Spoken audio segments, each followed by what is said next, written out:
ഉമ്മൻചാണ്ടിക്കെതിരെ ആഞ്ഞടിച്ച DGP Jacob Thomas അഴിമതിക്കെതിരെ ശബ്ദിച്ചാൽ വിശദീകരണം ചോദിക്കുകയും ഭ്രാന്തരെന്ന് മുദ്രകുത്തുകയും ചെയ്യുന്ന സാഹചര്യമാണുള്ളതെന്ന് ജേക്കബ് തോമസ് പറഞ്ഞു. വകുപ്പ് സെക്രട്ടറി ആകണമെങ്കിൽ 3 വിജിലൻസ് കേസെങ്കിലും വേണമെന്നും ജേക്കബ് തോമസ് അഭിപ്രായപ്പെട്ടു. അന്താരാഷ്ട്ര അഴിമതി വിരുദ്ധ ദിനത്തോടനുബന്ധിച്ച് തിരുവനന്തപുരത്ത് സംഘടിപ്പിച്ച ചടങ്ങിൽ സംസാരിക്കുകയായിരുന്നു അദ്ദേഹം. നിയമലംഘനത്തിലൂടെ 77 ഫ്ളാറ്റുകൾക്ക് അനുമതി നൽകിയ സർക്കാരിനെതിരെ കടുത്ത വിമർശനമാണ് DGP ജേക്കബ് തോമസ് നടത്തിയത്. കേരളത്തിൽ 3 നില കെട്ടിടങ്ങൾ മാത്രം മതിയോ എന്ന് ചോദിച്ച മുഖ്യമന്ത്രിക്ക് കടുത്ത ഭാഷയിലാണ് ജേക്കബ് തോമസ് മറുപടി പറഞ്ഞത്. മുകളിലേക്ക് മാത്രം വികസിച്ചാൽ ചെന്നൈയുടെ അനുഭവമായിരിക്കും ഉണ്ടാവുക എന്ന് ജേക്കബ് തോമസ് മുഖ്യമന്ത്രിയെ ഓർമ്മിപ്പിച്ചു. സ്ഥാപിത താൽപ്പര്യക്കാരായ വൻകിട നിർമ്മാതാക്കളാണ് നയങ്ങൾ രൂപീകരിക്കുന്നത്. അഴിമതിക്കെതിരെ പറയുന്നവരെ വട്ടനെന്ന് പറഞ്ഞ് നിശബ്ദനാക്കാൻ ശ്രമിക്കുന്നു. അഴിമതിക്കെതിരെ ഞാൻ പറഞ്ഞാൽ എനിക്ക് 4 മെമ്മോ കിട്ടും. 3 വിജിലൻസ് കേസിലെങ്കിലും പ്രതിയായാലേ സെക്രട്ടറി ആവാൻ കഴിയൂ എന്നതാണ് കേരളത്തിലെ അവസ്ഥയെന്നും ജേക്കബ് തോമസ് പരിഹാസത്തോടെ പറഞ്ഞു. ഞാൻ അഴിമതിക്കെതിരെ എന്തെങ്കിലും 2 വാക്ക് പറഞ്ഞു കഴിഞ്ഞാൽ എനിക്ക് 4 മെമ്മോ കിട്ടും. എന്നെ സൈലൻസ് ചെയ്യാൻ വേണ്ടിയിട്ടാണ്. ഞാൻ ഏതെങ്കിലും സത്യസന്ധമായിട്ട് റിപ്പോർട്ട് എവിടെയെങ്കിലും കൊടുത്തു കഴിഞ്ഞാൽ അവിടുന്ന് ഒരു ഉത്തരവ് വരും, ഇതിനെപ്പറ്റി മിണ്ടിപ്പോകരുത്. പ്രധാനമായിട്ട് നമ്മുടെ കേരളത്തിൽ ബിൽഡിങ്ങുകൾ അനിയന്ത്രിതമായിട്ട് ഇങ്ങനെ മുകളിലേക്ക് മാത്രം പൊങ്ങിക്കൊണ്ടിരുന്നു കഴിഞ്ഞാൽ ഇന്ന് ചെന്നൈയിൽ സംഭവിച്ച അതേപോലെയുള്ള ദുരന്തം നമുക്ക് ഈ തിരുവനന്തപുരത്തും കൊച്ചിയിലും തൃശ്ശൂരും കോഴിക്കോടും കണ്ണൂരും ഉണ്ടാകുമോ ഇല്ലയോ എന്ന് സസ്റ്റൈനബിൾ ഡെവലപ്മെന്റ് 2030 UN അജണ്ട നമ്മൾ ചർച്ച ചെയ്യുന്ന ഈ ദിവസമെങ്കിലും നമ്മൾ ഓർക്കണ്ടേ. ഒരു സ്ഥാപനത്തിൽ ജോലിക്ക് കയറി കഴിഞ്ഞാൽ നമ്മുടെ കൊളീഗ്സ് നമ്മളെ കറപ്ഷനിലേക്ക് നമ്മളെ പതുക്കെ ആകർഷിച്ച് അതിലേക്ക് ആ കറപ്ഷൻ സിസ്റ്റത്തിലേക്ക് നമ്മളെ ഇൻഡക്റ്റ് ചെയ്യും. അഴിമതി കണ്ടുപിടിക്കാനുള്ള സ്ഥാപനങ്ങളുടെ പല്ലും നഖവും ഇല്ലാതാക്കി എന്ന് ശങ്കർ റെഡ്ഡിയെ വിജിലൻസ് തലപ്പത്ത് നിയമിച്ച സംഭവം പരോക്ഷമായി ചൂണ്ടിക്കാട്ടി ജേക്കബ് തോമസ് വിമർശനം ഉന്നയിച്ചു.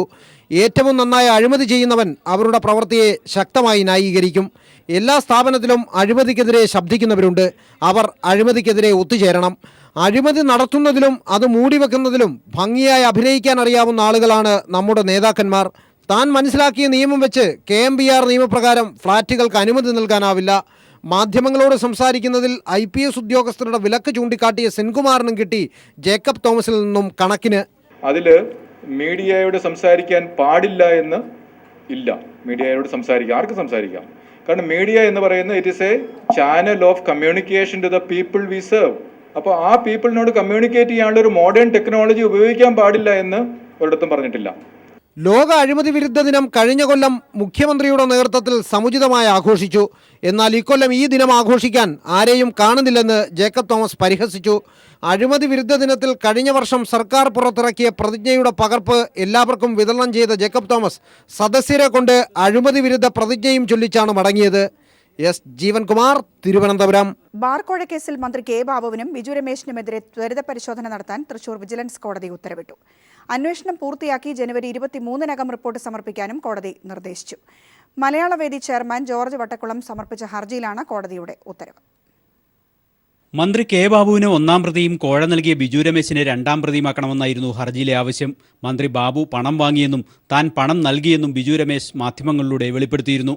കോഴ വാങ്ങുന്നതും നൽകുന്നതും കുറ്റകരമായ സാഹചര്യത്തിൽ ഇരുവരെയും പ്രതിയാക്കണമെന്നായിരുന്നു ഹർജിയിലെ ആവശ്യം. ബിജു രമേശിന്റെ ആരോപണങ്ങളടങ്ങുന്ന 15 മിനിറ്റ് ദൈർഘ്യമുള്ള ദൃശ്യ CD പരാതിക്കൊപ്പം ഹാജരാക്കിയിരുന്നു. ഹർജി പരിഗണിച്ച കോടതി ഇത് സംബന്ധിച്ച് ത്വരിത പരിശോധന നടത്താൻ വിജിലൻസിനോട് നിർദ്ദേശിക്കുകയായിരുന്നു. ജനുവരി 23-നകം അന്വേഷണം പൂർത്തിയാക്കി റിപ്പോർട്ട് സമർപ്പിക്കാനും കോടതി നിർദ്ദേശിച്ചു. എന്നാൽ ഹർജിയെ സർക്കാർ അഭിഭാഷകൻ കോടതിയിൽ ശക്തിയായി എതിർത്തു. K ബാബുവിനെതിരായ ആരോപണത്തിൽ കഴമ്പില്ലെന്നും പ്രാഥമിക പരിശോധന പൂർത്തിയായതാണെന്നുമായിരുന്നു സർക്കാർ അഭിഭാഷകന്റെ വാദം. എന്നാൽ കോടതി ഈ വാദം അംഗീകരിച്ചില്ല. അന്വേഷണത്തെ നിരുത്സാഹപ്പെടുത്തേണ്ടെന്ന് സർക്കാർ അഭിഭാഷകനോട് കോടതി വാക്കാൽ നിർദ്ദേശിക്കുകയും ചെയ്തു. മലയാളവേദി ചെയർമാൻ ജോർജ് വട്ടുകുളമാണ് ബാർക്കോഴയിൽ അന്വേഷണം ആവശ്യപ്പെട്ട് വിജിലൻസ് കോടതിയെ സമീപിച്ചത്. പിന്നെ കോടതി പറയുകയും ചെയ്തു, വാക്കാൽ കോടതി പറഞ്ഞു, ഇതിൽ അന്വേഷണത്തിൽ എന്തെങ്കിലും പ്രശ്നങ്ങളുണ്ടെങ്കിൽ ഇതിനിടയ്ക്ക് ഹർജിക്കാരൻ ഇടപെടാം, ഹർജിക്കാരൻ കോടതിയെ സമീപിക്കാം, കോടതി ശക്തമായ രീതിയിൽ ഇടപെടും എന്ന് 3 തവണയെങ്കിലും കോടതി പറഞ്ഞിട്ടുണ്ട്. ശക്തമായി ഇടപെടുന്നു. ബാബുവിനെതിരായ പരാതിയിൽ പ്രാഥമിക പരിശോധന മാത്രം നടത്തി വിജിലൻസ് കേസ് അവസാനിപ്പിച്ചത് വിവാദമായിരുന്നു. ത്വരിത പരിശോധനയ്ക്ക് കോടതി ഉത്തരവിട്ടതോടെ ബാർക്കോഴ ആരോപണം നിർണായകമായ മറ്റൊരു ഘട്ടത്തിലേക്ക് കടക്കുകയാണ്. News bureau, Thrissur. മുഖ്യമന്ത്രി ഉമ്മൻചാണ്ടിയുടെ ദില്ലി സന്ദർശനത്തെക്കുറിച്ച് വീണ്ടും കേരള ഹൗസ് അധികൃതരുടെ മലക്കം മറിച്ച്. ഉമ്മൻചാണ്ടി സരിത കൂടിക്കാഴ്ച നടന്നുവെന്ന് പറയുന്ന 2012 ഡിസംബർ 27-ന് മുഖ്യമന്ത്രി ദില്ലിയിൽ ഔദ്യോഗിക പരിപാടിയിൽ പങ്കെടുത്തുവെന്നാണ് പുതിയ വിശദീകരണം. ആദ്യം നൽകിയ വിവരാവകാശ മറുപടിയിൽ മുഖ്യമന്ത്രിക്ക് അന്നേ ദിവസം ഔദ്യോഗിക പരിപാടികളില്ലായിരുന്നുവെന്നാണ് കേരള ഹൗസ് വ്യക്തമാക്കിയിരുന്നത്. അതേസമയം സോളാർ കമ്മീഷൻ മുൻപാകെ ബിജു രാധാകൃഷ്ണൻ ഹാജരാകുമെന്ന് അഭിഭാഷകൻ അറിയിച്ചു. 2012 ഡിസംബർ 27-ന് ദില്ലിയിൽ വെച്ച് സരിതാ നായർ മുഖ്യമന്ത്രി ഉമ്മൻചാണ്ടിയുമായി കൂടിക്കാഴ്ച നടത്തിയെന്നാണ് ബിജു രാധാകൃഷ്ണൻ സോളാർ കമ്മീഷനിൽ മൊഴി നൽകിയിരിക്കുന്നത്. അന്നേ ദിവസം വിജ്ഞാൻ ഭവനിൽ നടന്ന വികസന സെമിനാറിനിടെ സരിത ഉമ്മൻചാണ്ടിയെ കണ്ടു എന്നാണ് ആരോപണം. മുഖ്യമന്ത്രിയുടെ ഡിസംബർ 27-ലെ ദില്ലി സന്ദർശനത്തിന്റെ വിശദാംശങ്ങൾ ആവശ്യപ്പെട്ടുകൊണ്ട് നൽകിയ വിവരാവകാശ അപേക്ഷയിൽ പരസ്പര വിരുദ്ധമായ 2 മറുപടികളാണ് കേരള ഹൗസ് നൽകിയിരിക്കുന്നത്. ആദ്യം നൽകിയ മറുപടി ഇങ്ങനെ: മുഖ്യമന്ത്രി ഡിസംബർ 27-ന് ദില്ലിയിൽ ഉണ്ടായിരുന്നു, എന്നാൽ ഔദ്യോഗിക പരിപാടികളിൽ ഒന്നും പങ്കെടുത്തിട്ടില്ല. ഈ മറുപടി വിവാദമായതോടെയാണ് പുതിയ മറുപടി നൽകിയത്. വിവരാവകാശ അപേക്ഷ നൽകിയ സുപ്രീംകോടതി അഭിഭാഷകൻ സുഭാഷ് ചന്ദ്രന്റെ ഓഫീസിൽ നേരിട്ടെത്തിയാണ് കേരള ഹൗസ് അധികൃതർ പുതിയ മറുപടി കൈമാറിയത്. മുഖ്യമന്ത്രി ഉമ്മൻചാണ്ടി ഡിസംബർ 27-ന് വിജ്ഞാൻ ഭവനിൽ നടന്ന പരിപാടിയിൽ രാവിലെ മുതൽ പങ്കെടുത്തുവെന്നാണ് പുതിയ മറുപടിയിലുള്ളത്. മുഖ്യമന്ത്രി ഔദ്യോഗിക പരിപാടിയിൽ പങ്കെടുത്തുവെന്ന് കേരള ഹൗസ് PRD വിഭാഗം പത്രക്കുറിപ്പ് പുറത്തിറക്കുകയും ചെയ്തു. മുഖ്യമന്ത്രിയുടെ കൂടെ പേഴ്സണൽ സ്റ്റാഫ് അംഗങ്ങൾ താമസിച്ചിട്ടില്ല എന്ന് ആദ്യം മറുപടി നൽകിയ കേരള ഹൗസ് പുതിയ മറുപടിയിൽ ആ കാര്യവും തിരുത്തി. മുഖ്യമന്ത്രിയുടെ പ്രിൻസിപ്പൽ സെക്രട്ടറി ദിനേശ് ശർമ്മ ഉണ്ടായിരുന്നു എന്നാണ് പുതിയ മറുപടിയിലുള്ളത്. ഉമ്മൻചാണ്ടിയുടെ ദില്ലി സന്ദർശനത്തെക്കുറിച്ച് കേരള ഹൗസ് തെറ്റിദ്ധാരണാജനകവും പരസ്പര വിരുദ്ധവുമായ മറുപടികൾ നൽകുന്നത് മുഖ്യമന്ത്രി സരിത കൂടിക്കാഴ്ചയെക്കുറിച്ചുള്ള ദുരൂഹതകൾ വർദ്ധിപ്പിച്ചിട്ടുണ്ട്. M. സന്തോഷ്, ദില്ലി. പ്രളയ ദുരിതം അനുഭവിക്കുന്ന ചെന്നൈയിലെ ജനങ്ങൾക്ക് സഹായം എത്തിക്കുന്നതിന് CPM സംസ്ഥാന വ്യാപകമായി ഇന്ന് ഫണ്ട് പിരിവ് സംഘടിപ്പിക്കുകയാണ്. എറണാകുളത്ത് പോളിറ്റ് ബ്യൂറോ അംഗം പിണറായി വിജയനും പാലക്കാട് സംസ്ഥാന സെക്രട്ടറി കോടിയേരി ബാലകൃഷ്ണനും ഫണ്ട് പിരിവിന് നേതൃത്വം നൽകി. ചെന്നൈയിൽ പ്രളയദുരിതം അനുഭവിക്കുന്നവർക്ക് സഹായം എത്തിക്കുന്നതിനായാണ് CPIMന്റെ മുതിർന്ന നേതാക്കൾ ഉൾപ്പെടെയുള്ളവർ ഫണ്ട് പിരിവിനായി ജനങ്ങളിലേക്ക് ഇറങ്ങിയത്. സംസ്ഥാന സെക്രട്ടറി കോടിയേരി ബാലകൃഷ്ണൻ പാലക്കാടും പോളിറ്റ് ബ്യൂറോ അംഗം പിണറായി വിജയൻ എറണാകുളത്തും ഫണ്ട് പിരിവിന് നേതൃത്വം നൽകി. ദുരിതമനുഭവിക്കുന്ന തമിഴ് ജനതയെ സഹായിക്കാൻ കേരളം ഒറ്റക്കെട്ടായി രംഗത്തിറങ്ങണമെന്ന് പിണറായി വിജയൻ പറഞ്ഞു. സംസ്ഥാന സർക്കാർ കുറെ കൂടി ഊർജിതമായി പ്രവർത്തിക്കണമായിരുന്നുവെന്നും പിണറായി ചൂണ്ടിക്കാട്ടി. സംസ്ഥാന സർക്കാരിന് കുറെ കൂടി ഇക്കാര്യത്തിൽ ഇടപെടാമായിരുന്നു. നമ്മുടെ ഏറ്റവും കൂടുതൽ സഹകരണം ലഭിച്ചു എന്ന് ആർക്കും തോന്നുമാറ് ഇടപെടാനുള്ള ബാധ്യത സംസ്ഥാന സർക്കാരിനുണ്ടായിരുന്നു. പാലക്കാട് സ്റ്റേഡിയം ബസ് സ്റ്റാൻഡ് മുതൽ മുനിസിപ്പൽ സ്റ്റാൻഡ് വരെയായിരുന്നു കോടിയേരി ബാലകൃഷ്ണന്റെ നേതൃത്വത്തിൽ ഫണ്ട് കളക്ഷൻ. ദുരിതബാധിതർക്ക് പരമാവധി സഹായം എത്തിക്കുമെന്ന് അദ്ദേഹം പറഞ്ഞു. അവർക്ക് ആവശ്യം ഉള്ള സാധനം എന്താണോ അത് ലഭ്യമാക്കത്തക്ക വിധത്തിൽ ഫണ്ട് തന്നെ കൊടുക്കുന്നതാണ് നല്ലത് എന്നതുകൊണ്ടാണ് ഫണ്ട് പിരിച്ചു കൊടുക്കുന്നത്. ചില സാധനങ്ങൾ അവർ കൊടുത്താൽ അവർക്ക് ആവശ്യമില്ല. ഏതാണോ ആവശ്യം അത് ലഭ്യമാക്കുകയാണ് ഇപ്പോൾ വേണ്ടത്. ചില വീടുകളൊക്കെ നശിച്ചുപോയി. അപ്പോൾ നശിച്ചുപോയ വീടുകൾ പുനർനിർമ്മിച്ചു കൊടുക്കേണ്ടതായിട്ടുണ്ട്. ഇങ്ങനെയുള്ള വലിയ ബാധ്യതയാണ് അവിടെ ഇതിൻ്റെ ഫലമായി ഗവൺമെൻറ് ഏറ്റെടുക്കേണ്ടി വന്നിരിക്കുന്നത്. ഈ സന്ദർഭത്തിൽ അവിടുത്തെ ജനങ്ങളെ സഹായിക്കാൻ കഴിയുന്ന ചെറുതും വലുതുമായ സംഭാവനകൾ എന്താണോ അത് എത്തിച്ചു കൊടുക്കുക എന്നതാണ് ഞങ്ങൾ ഉദ്ദേശിക്കുന്നത്. സംസ്ഥാന വ്യാപകമായി CPIM നേതാക്കളുടെ നേതൃത്വത്തിൽ ഒരു ദിവസത്തെ ഫണ്ട് കളക്ഷനാണ് നടത്തുന്നത്. News bureau, Kochi.